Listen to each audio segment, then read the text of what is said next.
یا ایھا الذین آمنوا کلوا من طیبات ما رزقناکم واشکروا للہ ان کنتم ایاہ تعبدون۔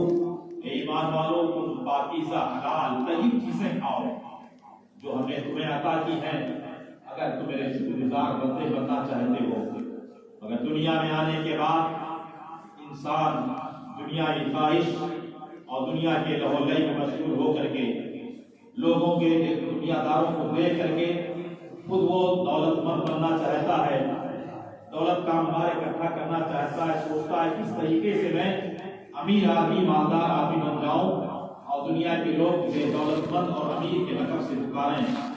لیکن حضرات، دولت بڑی اچھی چیز ہے، یقیناً بڑی اچھی چیز ہے۔ کب اچھی چیز ہے؟ جب ہم دولت کو اللہ اور رسول کے فرمان کے مطابق خرچ کریں گے۔ اپنے اسلاف کو دیکھیے، سیدنا عثمان غنی سے امیر کون ہے؟ سیدنا عثمان غنی رضی اللہ تعالیٰ عنہ نے اپنے اس دولت کو جو اللہ نے انہیں عطا فرمایا تھا، نبی کے اشارے پر، دین اسلام پر بے دھرے انہوں نے کس طریقے سے خرچ کیا کہ اللہ کے نبی راضی ہو گئے، اللہ کے رسول خوش ہو گئے۔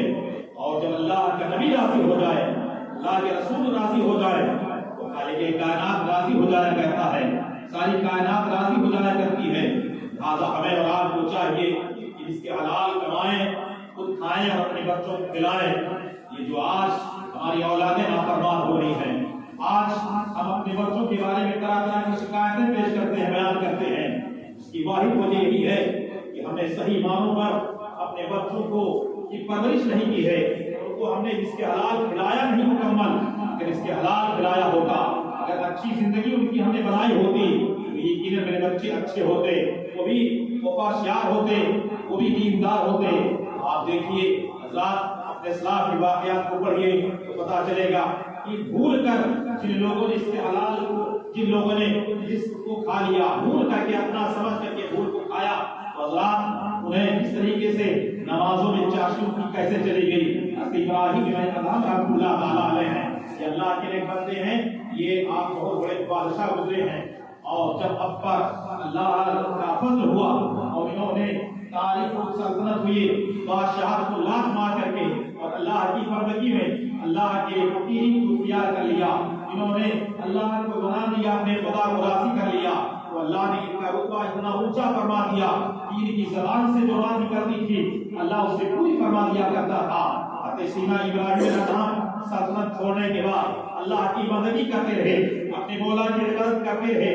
آپ اپنے اس شہر کو بلد کو چھوڑ کر کے اور ایک دریا کے کنارے بیٹھ کر کے اپنی گزری سل رہے تھے۔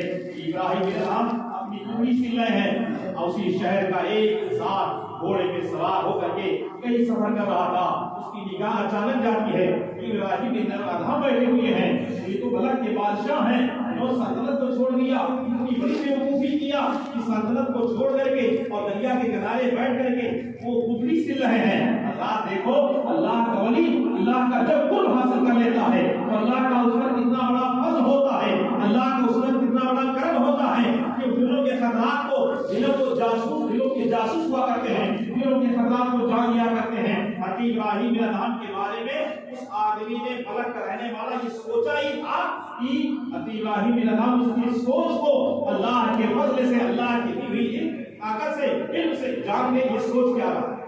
اور وہ فرماتے ہیں کہ بندگان خاص اللہ ولیو وہم وحدہم جاسوس القلوب، جو اللہ کے لیے بندے ہوتے ہیں وہ دلوں کے جاسوس ہوا کرتے ہیں، دلوں کی کیفیات کو جان لیا کرتے ہیں۔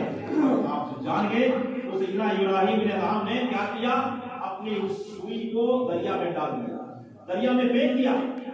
پھینکنے کے بعد کہا دریا کی مچھلیوں میری سوئی واپس لاؤ۔ اب آدمی سوچنے لگا، ایک لگ رہا یقیناً پاگل ہو چکے ہیں، سوئی دریا میں پھینک کر کے اور دریا کی مچھلیوں سے مانگنا، یقیناً یہ آدمی کا اس آدمی کا دماغ بالکل بیکار ہو گیا ہے، زائل ہو گیا، پاگل ہو گیا، دیوانہ مجنون ہو گیا ہے۔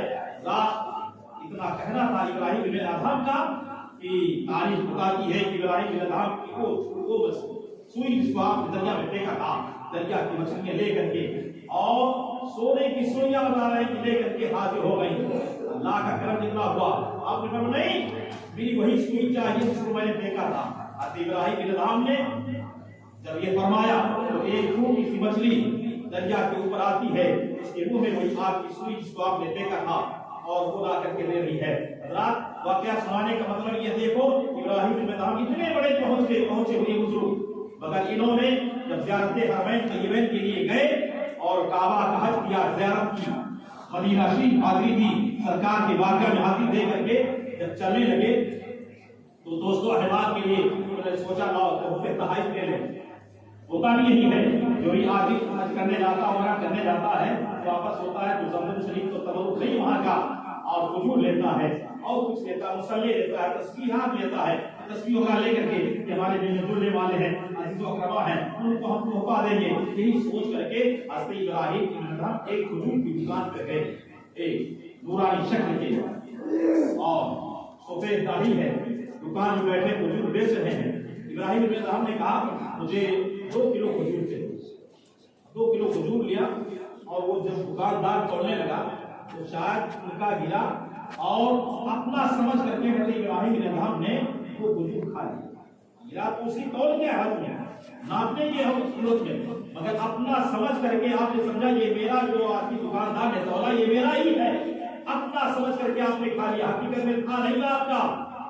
جب کھایا اس کے بعد جب اللہ کی بندگی کرنے لگے، جو پہلے نماز میں چاٹ نہیں کرتی تھی، جو پہلے عبادت میں ان کو مٹھاس محسوس ہوتی تھی، اب وہ مٹھاس نہیں ہوتی، وہ چاٹنی رہ رہی ہے، اس لیے کہ ان کے پیٹ میں اس کے حرام پہنچ گیا ہے۔ اور اللہ کے نبی ارشاد فرماتے ہیں کہ جب بندے مومن کے پیٹ میں 1 لقمہ حرام کا پہنچ جاتا ہے تو 40 روز تک اس کی نمازوں میں اس کو چاشنی نہیں ملتی ہے، اس کی دعائیں قبول نہیں ہوتی ہیں۔ ہمارا آپ کا حال کیا ہے؟ آئے دن حرام کھا رہے ہیں، آئے دن ہم اس کے حلال کی طرف ہم کوشش نہیں کر رہے ہیں۔ بس خوب آنا چاہیے، دولت ہونی چاہیے، دولت کا مال ہونا چاہیے، بہترین محل ہونے چاہیے، اچھا مکان ہونا چاہیے، بہترین گاڑی ہونی چاہیے۔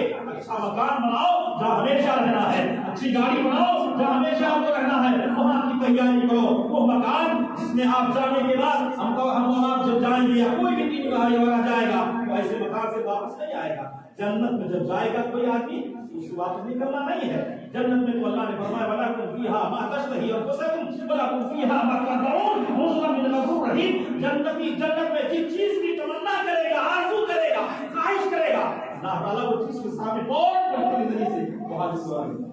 جنت میں جو چیز آئی وہاں اچھا مکان بناؤ، وہاں رہنا ہے۔ نماز کا جمعہ کا دن ہے، اگر نہانے ٹھنڈ میں آ گئی آدمی نہانے کے لیے چلی جانا، سوچا کیسے رہے، نماز چھوڑ رہے ہیں۔ جو ہفتے میں 1 دن پڑھتے تھے ایسے ہی نادان، انہیں کیا کہا جائے؟ بد نصیب، کم نصیب کیا کہہ دیا جائے؟ اللہ کی بندگی کے لیے وہ 10 منٹ کا ٹائم نہیں ہے۔ اللہ نے ہماری اور آپ کی تخلیق کس لیے کی ہے؟ اللہ نے آپ کو پیدا کس لیے کیا ہے؟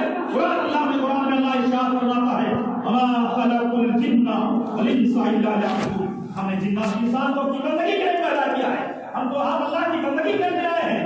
حال کیا ہے؟ رات و دن لاہور میں، دنیا کے اخرافات میں، جوئے میں، شراب میں، نشے میں، دنیا کے تمام برائیوں میں اپنا جیون، اپنی زندگی گزار رہے ہیں، اور ذرے ذرے کا حساب دینا اللہ کی بارگاہ میں۔ قبر میں جائیں گے تو پوچھیں گے جواب میرا کیا ہوا؟ میدان حشر میں سب سے پہلے نماز کے بارے میں پوچھا جائے گا۔ روز محشر میں جام اداس ہوا، اولی کوشش کی نماز ہوا، اس دن سب سے پہلے نماز کے بارے میں۔ ابراہیم بن ادہم اب نماز میں لطف نہیں آئے، اپنے تحائف تو دے دیا، مگر حضرات اب اللہ کی بندگی میں تو پہلی مٹھاس، پہلے تقریب نہیں ہے۔ آپ نے لگا کوئی کمی میرا سر ہوگی، آپ نے کہا چلو چلے چلے اب بیت المقدس، ہمارا اور آپ کا پہلا بیت المقدس چلے گئے۔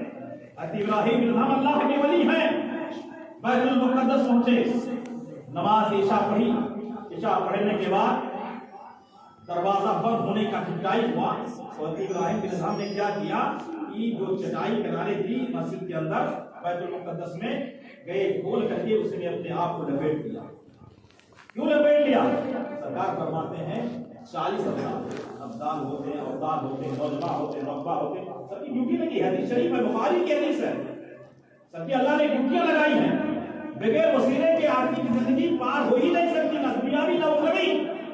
لہٰذا جو لوگ وسیلے کے قائل نہیں ہیں انہیں سوچنا چاہیے اور نبی کی حدیث کو سمجھے، سامنے رکھیں۔ ابراہیم بن ادہم وہاں گئے، وہ اپنے آپ کو لپیٹ لیا، سوچا کہ جب 40 ابدال جو آئیں گے، 40 ابدال جو پوری دنیا کی سیاحی کرتے ہیں، وہاں پہنچتے ہیں چاہے 10 منٹ، اور وہاں 2 رکعت نماز اس میں آپس میں میٹنگ ہوئی، مشورہ ہوتا ہے. آپ گئے اور چھوڑ اپنے آپ کو چٹائی میں لپیٹ لیا.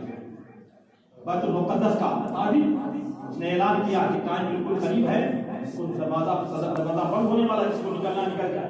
سب لوگ نکل گئے، دروازہ بند کر چلا گیا. آپ چھپے ہوئے.